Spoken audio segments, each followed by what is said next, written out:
एक दिन में कानून बदल दिया गया था, एक दिन में सरकार झुक गई थी। पर हम नहीं चाहते कि उस समय हमारे जो 13 नौजवान शहीद हुए वो कुर्बानी फिर दी जाए। हम नहीं चाहते कि कानून हाथों में लिया जाए, हम नहीं चाहते कि कानून तोड़ा जाए। तो ये लोग जो जिस तरह के बयान दे रहे हैं, उन बयानों को पहले 2 अप्रैल जाके देख लीजिए। वो जाकर देख लीजिए भीमा कोरेगांव में क्या हुआ कि 500 महारों ने 28,000 सेना के पैसों को कैसे परास्त किया है।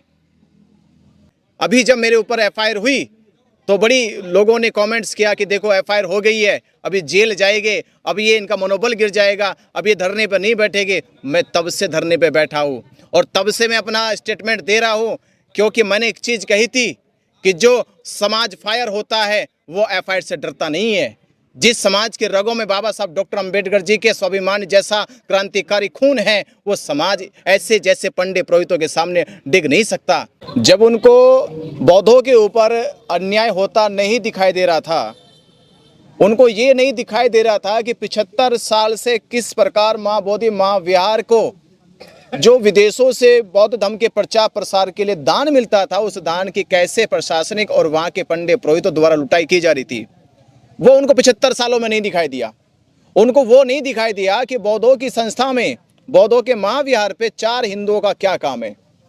जब हिंदुओं की संस्था में कोई बुद्धिस्ट नहीं है, कोई जैनी नहीं है, कोई सिख नहीं है, तो महाविहार बोधि महाविहार में बौद्धों के अलावा हिंदुओं का क्या काम है, हिंदुओं की क्या जरूरत है। इस बार का आंदोलन का जो रूप है, जो स्वरूप है, वो बहुत अलग है, क्योंकि इस आंदोलन के साथ अब जन आंदोलन जुड़ा है। इस आंदोलन के साथ पूरी सोशल मीडिया खड़ी है, इस आंदोलन के साथ पूरी दुनिया के बौद्ध समाज खड़े हैं। और ये आंदोलन अब के इस बार संकल्प बना लिया है कि माँ बोधि महाविहार लेकर रहेंगे, विरासत हमारी है, ये वजूद की लड़ाई है, जब तक मिलेगा नहीं तब तक उठेगे नहीं। देखिए, धरना प्रदर्शन क्यों किया जाता है? जब सरकारों के कानों में आवाज़ नहीं जाती, जब उनको बौद्धों के ऊपर अन्याय होता नहीं दिखाई दे रहा था, उनको ये नहीं दिखाई दे रहा था कि 75 साल से किस प्रकार माँ बोधि महाविहार को जो विदेशों से बौद्ध धर्म के प्रचार प्रसार के लिए दान मिलता था, उस दान की कैसे प्रशासनिक और वहाँ के पंडित पुरोहितों द्वारा लुटाई की जा रही थी,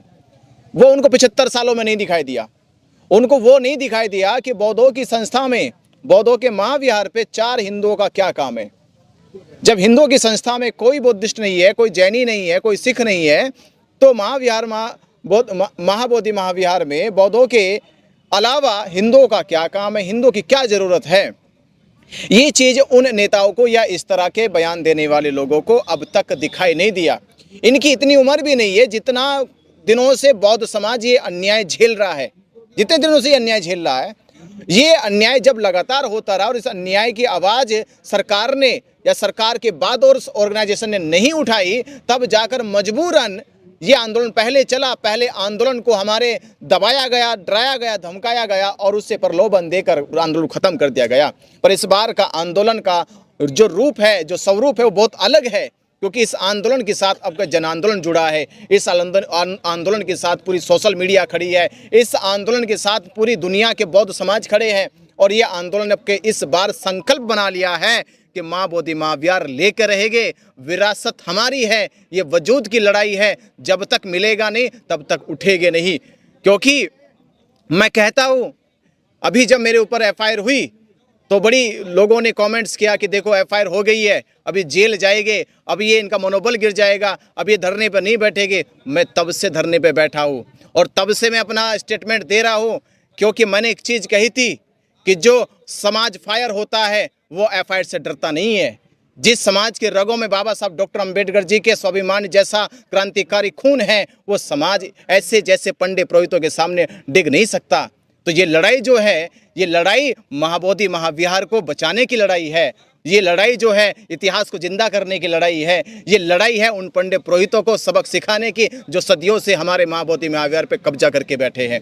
और दूसरी बात मैं ये कहूँगा, भोपाल से चलकर आई 50 लोगों की पूरी टीम है जिन्होंने ये समर्थन देने के लिए, माँ बोधि महाविहार को मुक्त कराने के लिए भोपाल मध्य प्रदेश की राजधानी से जब लोग चलकर आने लगे हैं, अलग अलग राज्यों से, शहरों से लोग चलकर आने लगे हैं, तो ये बात समझ लीजिए आप लोग कान खोलकर कि माँ बोधि महाविहार की आंदोलन अब देश के कोने कोने तक पहुंच गया है, गांव गांव तक पहुंच गया है। अब इन लोगों ने भी संकल्प कर लिया है कि धरने पे तो समर्थन दे रहे हैं, ये अपने अपने शहरों में एक बड़ी जनसभा करके ये भारत के अंदर एक जन क्रांति पैदा करेंगे, जिस जन क्रांति का आगाज माँ बोधि महाविहार बुद्ध पूर्णिमा तक मुक्त हो जाएगा। ये संकल्प लेकर पूरा भारत समाज इकट्ठा हो रहा है और समर्थन दे रहा है। जी, सोशल मीडिया पे कुछ लोग ट्रोल कर रहे हैं कि मुट्ठी भर लोग क्या ही कर लेंगे। ये जो ट्रोल कर रहे हैं उनको 2 अप्रैल 2018 याद नहीं है। उनको याद करना चाहिए कि 2 अप्रैल 2018 में क्या हुआ है। एक दिन में कानून बदल दिया गया था, एक दिन में सरकार झुक गई थी, पर हम नहीं चाहते कि उस समय हमारे जो 13 नौजवान शहीद हुए वो कुर्बानी फिर दी जाए। हम नहीं चाहते कि कानून हाथों में लिया जाए, हम नहीं चाहते कि कानून तोड़ा जाए। तो ये लोग जो जिस तरह के बयान दे रहे हैं, उन बयानों को पहले 2 अप्रैल जाके देख लीजिए। वो जाकर देख लीजिए भीमा कोरे गांव में क्या हुआ कि 500 महारों ने 28,000 सेना के पैसों को कैसे परास्त किया है। ये लड़ाई केवल जनसंख्या की नहीं, ये लड़ाई केवल हक की है। और संख्या के मामले में वो सब जानते हैं कि ये भारत का कम से कम 80 करोड़ समाज बाबा साहब अम्बेडकर जी को मानता है, तथागत बुद्ध को मानता है, बहुजन विचारधारा को मानता है, बुद्धों की संस्कृति को मानता है। अगर वो संख्या के आधार पे आ गया तो पूछेंगे लोग, सर छिपाएंगे कहाँ जाके। जिस मौर्य साम्राज्य की बचाने की बात हो रही है, उन्हीं के वंशजों को कुश का वंशज बता रहे हैं लोग। अरे भाई, कुश का वंश बचा तो राम मंदिर खाली करो ना। तो राम मंदिर में पुजारियों क्यों बिठाया गया है? राम मंदिर फिर कुशवाहा को बिठाओ, मौर्यों को बिठाओ, साक्यों को बिठाओ ना। अगर कुश के वंशज है कुशवाहा तो राम मंदिर खाली करो, राम मंदिर में बैठना चाहिए। ये तो ये बयान देने वाले पहले अपने चरित्र में भी झांक कर देख ले कि क्या उनका चरित्र ऐसा है कि कुश के वंश कह रहे तो राम मंदिर खाली करो। जितने भी राम के नाम पर संस्था चल रही है वो सारे कुशवाहा को सौंप देनी चाहिए।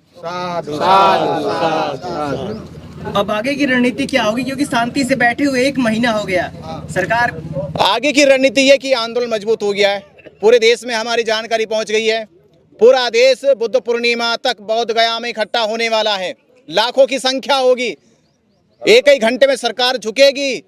ये बीटी एक्ट 1949 रद्द करेगी और ये रद्द होगा। ये जीत होगी बौद्धों की, बौद्ध समाज की, ये जीत होगी भारत के बहुजन समाज की, ये जीत होगी बहुजन विचारधारा की, ये जीत होगी बाबा साहब डॉक्टर अंबेडकर की विचारधारा की। तो जल्द ही ये कानून बदलने वाला है। ये आंदोलन पूरे देश में फैल चुका है, पूरा देश पूरी तरह से जागरूक हो चुका है, आक्रोशित हो चुका है कि उसे अपना हक चाहिए, अपना अधिकार चाहिए। बनते जी, एक सवाल है कि जिस समाज से मौर्य साम्राज्य आते हैं और जो कुशवंशी भी उनको कहा जाता है, वो समाज ज्यादातर हिंदू धर्म को मानते हैं। इस पे क्या कहेंगे? देखिए, ये हिंदू धर्म पे कोई नहीं मानता है। हिंदू धर्म का कोई गजट है क्या? ये केवल भारत में मौखिक प्रचार प्रसार किया गया कि कुशवाहा मानता है, ये यादव मानता है, ये पाल मानता है। अरे कोई गजट हिंदुओं के पास है कि उसमें लिखा हो? कहीं लिखा गजट में कि कुशवाहा हिंदू है? वहां वर्ण लिखे हैं। तो वर्णों का श्रेष्ठ मानने वाला कौन है? ब्राह्मण है, क्षत्रिय है, वैश्य है, शूद्रों को तो सेवा में लिखा गया। और वहां हिंदू वर्ण का कोई गजट नहीं बना गया। वर्ण व्यवस्था का गजट है, वैदिक सभ्यता का गजट है। हिंदू कोई गजट हिंदुओं के पास हो तो बताए। लेकिन उत्तर प्रदेश, बिहार और झारखंड जैसे राज्यों में ज्यादातर कुशवाहा हिंदू को फॉलो करते हैं। ये हमने ये कहा था कल के, मैंने एक बयान में कहा कि जिस समाज का धर्म स्थल दफना दिया जाता है या कब्जा लिया जाता है, उस समाज की संस्कृति विनाश हो जाती है, उस समाज के संस्कार मिट जाते हैं, और जिस समाज के संस्कार मिट जाते हैं उसकी मति मारी हो जाती है।